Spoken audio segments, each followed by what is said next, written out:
The desert sands of Egypt hold secrets.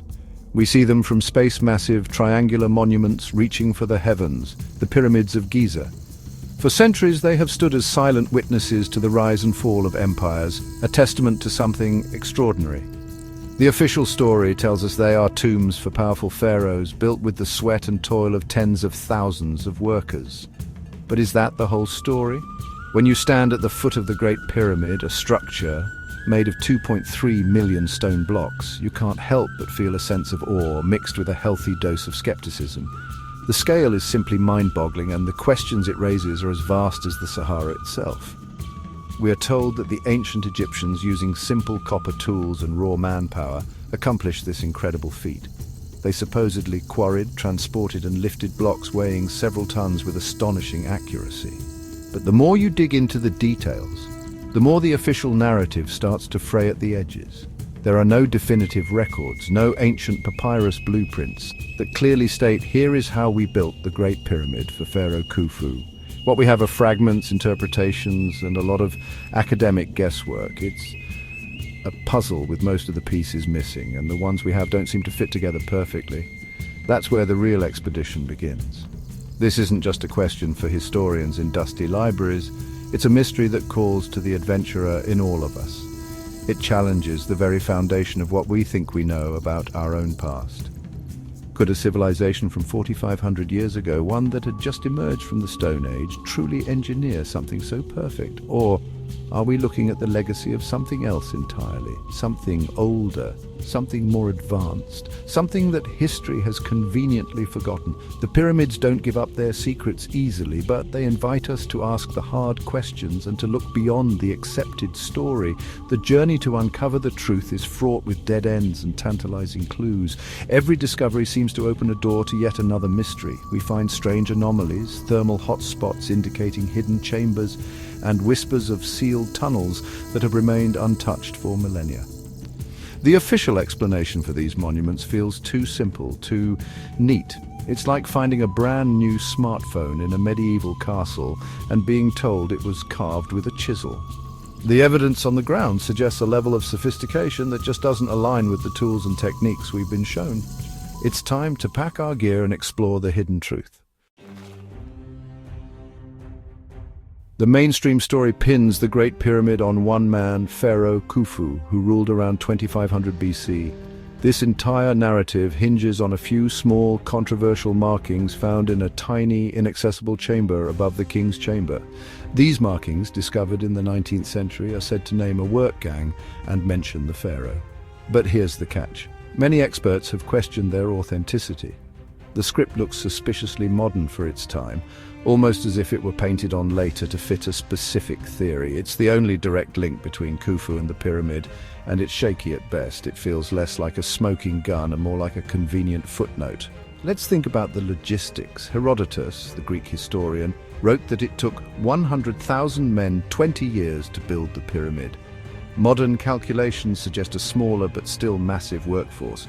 To complete the project in that time frame, workers would have had to media group, ancient quarry blocks being carved, workers transporting massive stones, stone blocks on wooden sleds, building pyramid time-lapse at stock at distribute _ equally, quarry, shape, transport, and place a multi-ton block every few minutes, 24 hours a day for 2 decades straight.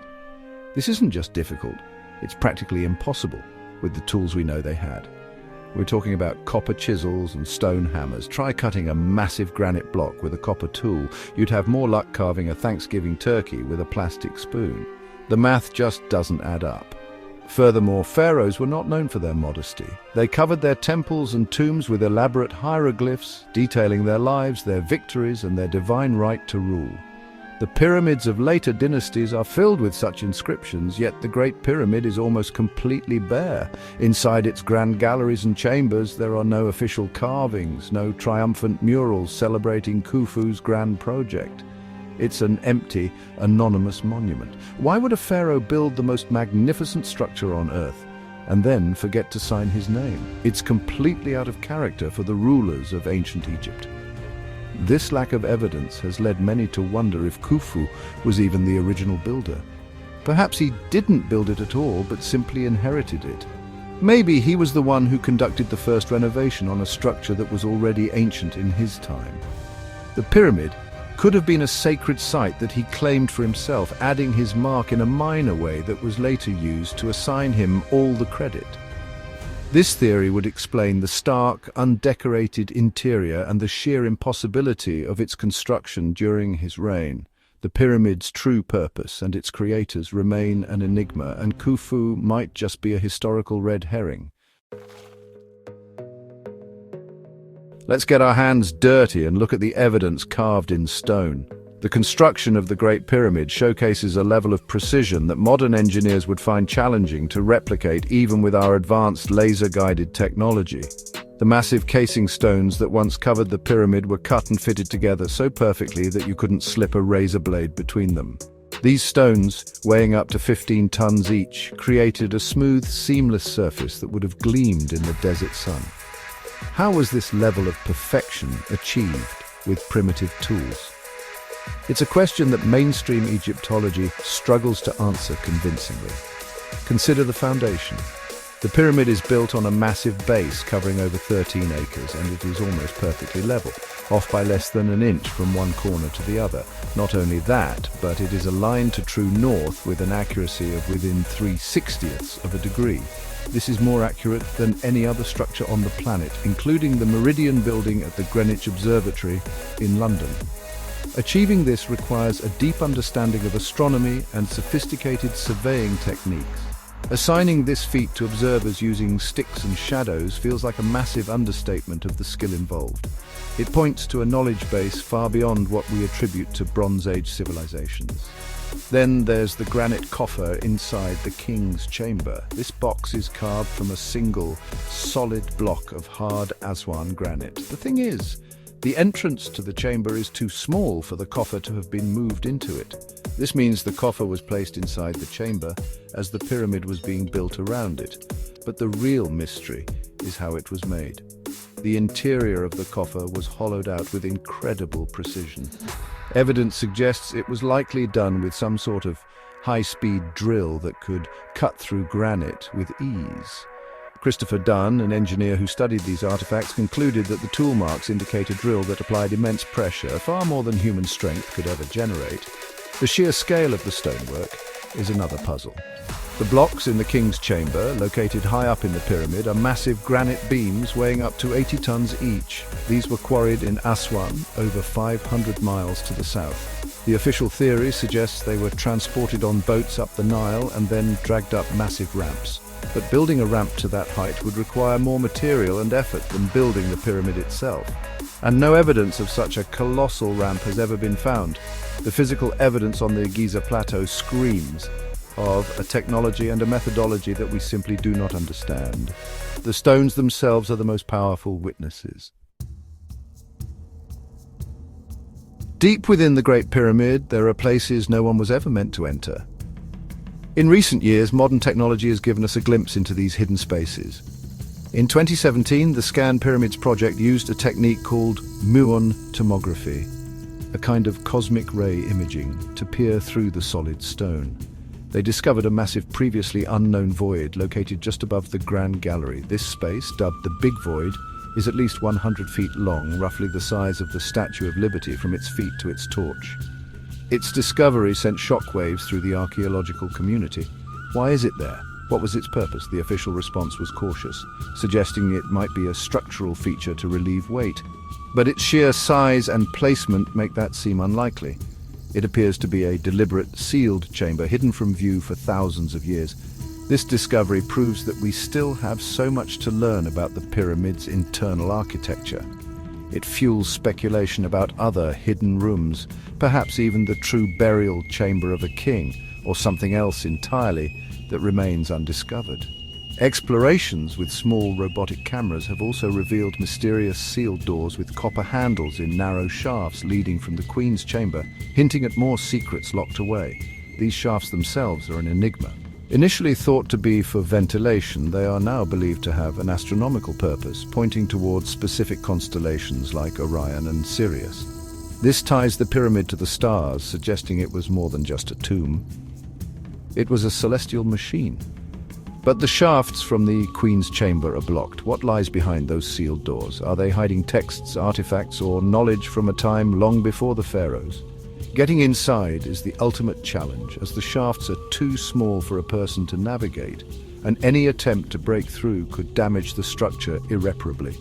The existence of these hidden chambers and sealed passages feeds the idea that the pyramid we see is just the surface layer of a much deeper mystery. It's as if the builders created a massive puzzle box with secrets nested within secrets. The standard narrative of a simple tomb doesn't account for this level of complexity. It feels more like a time capsule, designed to protect its contents for eons. The question is, what is it protecting, and who were the builders so determined to keep these secrets hidden? The silence from within these voids is deafening, echoing a story that has yet to be told. When you look at the problems, the impossible weight of the blocks, the incredible precision, the mysterious tool marks on hard granite, you have to start thinking outside the box. What if the ancient Egyptians had help, not necessarily from little green men, but from a forgotten chapter of human history? What if they had access to some form of advanced technology that has since been lost to time? This isn't science fiction. It's a plausible theory based on the physical evidence. The idea of lost ancient high technology suggests that early civilizations may have possessed knowledge that we are only now beginning to rediscover. One of the most compelling theories revolves around the manipulation of sound and vibration. Some researchers propose that the builders could have used sonic levitation to lift the massive stones. This might sound far-fetched, but we know that sound frequencies can affect physical matter. Legends from around the world, from Tibetan monks levitating stones with chanting, to the biblical story of the walls of Jericho, speak of the power of sound. Could the strange design of the pyramid's chambers, particularly the king's chamber, be related to acoustics? Some have suggested it was designed as a massive resonance machine, capable of generating powerful energy fields. Another theory focuses on the idea of geopolymer concrete. Instead of quarrying and lifting massive blocks, what if the builders cast them in place? Professor Joseph Davidovits, a French material scientist, has argued for decades that the pyramid blocks are not carved natural stone, but a type of early sophisticated concrete made from limestone slurry. He claims to have found microscopic evidence, like human hair and air bubbles, within the blocks that would be impossible in natural stone. This would solve the transportation problem, but it would also imply that the ancient Egyptians were master chemists, capable of creating a formula for stone that has lasted for millennia. These theories, whether sonic levitation or geopolymer concrete, point to a single conclusion. The builders were far more advanced than we give them credit for. They were not primitive people working with primitive tools. They were engineers and scientists of the highest order. Their knowledge may have been different from ours, perhaps more attuned to the natural forces of the earth and the cosmos. But it was undeniably powerful. Dismissing these possibilities without proper investigation is like closing a book before you've even read the first chapter. The evidence is there, carved into the very fabric of the pyramids, whispering of a forgotten science. Just a short walk from the pyramids lies another iconic mystery, the Great Sphinx. Officially, it's attributed to Pharaoh Khufu's successor, placing its construction around 2500 BC. But the Sphinx, like the pyramids, tells a different story when you look closely. The geologist Dr. Robert Schoch studied the deep weathering patterns on the body of the Sphinx and the walls of its enclosure. He concluded that the erosion was not caused by wind and sand, but by thousands of years of heavy rainfall. The problem? The Sahara has been a desert for the last 5,000 years. The kind of rain needed to cause this erosion hasn't fallen in that region since before 5000 BC, maybe even as far back as 10,000 BC. This geological evidence suggests the Sphinx is thousands of years older than the pyramids and the pharaohs themselves. If this is true, it completely rewrites the timeline of civilization. It means that a sophisticated culture capable of carving this colossal monument existed in Egypt long before the rise of the dynastic Egyptians. Mainstream Egyptologists have fiercely rejected this theory, arguing that the weathering could have other causes, but the water erosion patterns are undeniable to many geologists. The Sphinx may be a relic from a much older, lost civilization, a silent guardian from a forgotten age. The astronomical alignments of the Giza Plateau also point to a much older date. Using computer simulations that can track the stars back in time, researchers like Robert Bauval discovered that the layout of the three Giza pyramids perfectly mirrors the alignment of the three stars in Orion's belt. But this perfect match doesn't occur in 2500 BC. The alignment was most precise around the year 10,500 BC. At that exact time, the Sphinx, which has the body of a lion, would have gazed directly at its celestial counterpart on the horizon, the constellation of Leo. This, as above, so below correlation is too perfect to be a coincidence. This 10,500 BC date is significant. It corresponds to the end of the last ice age, a period of immense global cataclysm and change. It's also the era that Plato described when he wrote about the lost civilization of Atlantis. Could the Giza complex be a marker, a celestial clock designed by a prehistoric civilization to commemorate this specific time? Perhaps they were survivors of a global catastrophe, leaving behind a message for future generations written in the language of stone and stars. This timeline doesn't just challenge the official story, it creates an entirely new one, pushing the dawn of civilization back by millennia. With so much conflicting evidence and so many unanswered questions, why does the mainstream historical and archaeological community cling so tightly to the established narrative? The answer is complex, involving academic inertia, career preservation, and national pride. For generations, Egyptology has been built upon the foundation that the pyramids were tombs for the 4th dynasty pharaohs. To admit that this might be wrong would be to pull the rug out from under a century of scholarship. It would mean that countless textbooks, museum exhibits, and academic papers are based on a flawed premise. Careers are built on defending the accepted theories. A young Egyptologist who challenges the Khufu story risks being ostracized by their peers. They might find it difficult to get funding for their research, to get published in reputable journals, or to secure a teaching position at a university. It's far safer and more professionally advantageous to support the status quo. The field has a built-in resistance to radical new ideas, especially when they come from outside the established circle of experts. Engineers, geologists, and independent researchers who present alternative theories are often dismissed as amateurs or sensationalists, regardless of the quality of their evidence. There's also a powerful element of national identity at play. For modern Egypt, the pyramids are a profound source of national pride and a cornerstone of their multi-billion-dollar tourism industry. The story of the great pharaohs marshalling their people to build these incredible monuments is a powerful and inspiring one. It celebrates the genius and strength of their ancestors. Introducing a theory about a lost civilization or unknown builders could be seen as diminishing that legacy. The narrative is simple, marketable, and deeply ingrained in the culture. It's a story that works, and there is little incentive to change it. Ultimately, questioning the official story is seen as rocking the boat in a very big way. It opens a Pandora's box of uncomfortable questions about the true origins of human civilization. If a highly advanced society existed 12,000 years ago and was wiped from the history books, what else don't we know? It's easier to label these ideas as fringe and stick to the familiar tale of pharaohs and their tombs. But science is supposed to be about questioning, about following the evidence wherever it leads, even if it leads to an uncomfortable truth. The refusal to seriously consider alternative theories looks less like science and more like dogma. When authorities and institutions refuse to engage with credible evidence, it naturally leads people to ask, what are they trying to hide? This is where theories about a cover-up begin to emerge. It may not be a sinister, shadowy conspiracy in the classic sense, but rather a collective effort to suppress information that threatens the established order. The late Zahi Hawass, the former head of Egypt's Supreme Council of Antiquities, was famous for his iron-fisted control over the Giza Plateau. He consistently denied access to independent researchers who wanted to investigate alternative theories and publicly ridiculed anyone who questioned the mainstream narrative. This tight control over access and information is a major red flag. If there's nothing to hide, why not let other experts take a look? Why not allow a team of geologists to take core samples from the Sphinx enclosure? Why not permit more extensive robotic exploration of the sealed shafts in the Great Pyramid? The resistance to open inquiry fuels suspicion that there is something on the Giza plateau that authorities do not want the public to see.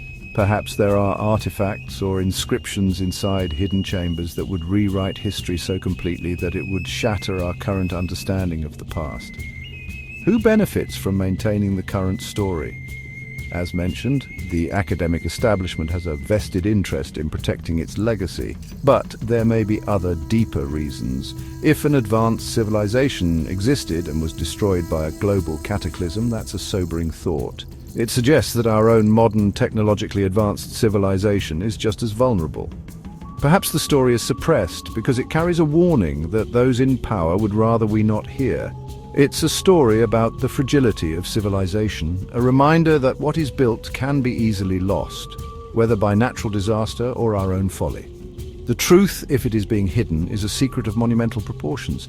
It could redefine our place in history and force us to reconsider our own origins. Could we be a species with amnesia, slowly rediscovering a legacy that was violently erased? The pyramids and the Sphinx may be the last remaining clues, a final message from a forgotten world. The potential for a cover-up, whether intentional or just a result of institutional stubbornness, adds another layer of intrigue to this ancient puzzle. The quest for answers is not just about history, it's about reclaiming a lost part of the human story. The sands of Giza will continue to guard their secrets, perhaps for centuries more to come. The Great Pyramid does not offer easy answers. Instead, it asks profound questions that challenge the very limits of our knowledge. We are left standing before this mountain of stone, a monument that defies simple explanation. The official story of Khufu's tomb, built with copper chisels and brute force, feels increasingly inadequate when faced with the overwhelming evidence of precision, complexity, and astronomical alignment that seems far ahead of its time. It's a story that is comfortable and familiar, but it may not be the truth. The alternative theories of a much older civilization, of lost technologies, of a message written in the stars, are tantalizing. They stretch the imagination and force us to consider that the history of our planet may be far more complex and mysterious than we've been led to believe. These ideas are not meant to provide definitive answers, but to open our minds to new possibilities. They encourage us to look at the evidence with fresh eyes, free from the constraints of orthodox thinking. The discovery of the Big Void proves that there are still fundamental secrets waiting to be found within the pyramid itself. Ultimately, the search for the truth about the pyramids is a journey that every one of us can take. It requires a curious mind, a willingness to question authority, and an acceptance that some mysteries may never be fully solved in our lifetime. We must weigh the evidence for ourselves. The impossible stonework, the geological age of the Sphinx, the celestial alignments, the sealed chambers.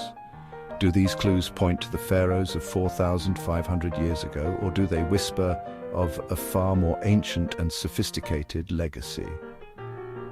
The answer may be buried under the sand, hidden in a sealed chamber, or locked away in a forgotten text. The greatest adventure is the one that leads to knowledge. As we continue to explore with new technologies and new perspectives, we may one day unlock the final secrets of the Giza Plateau. Until then, we must remain open-minded. The true history of humanity might be grander, older, and more incredible than we ever imagined. The pyramids stand as a permanent invitation to keep searching, to keep questioning, and to never stop exploring the unknown. The truth is out there, waiting for those bold enough to find it. The expedition is far from over.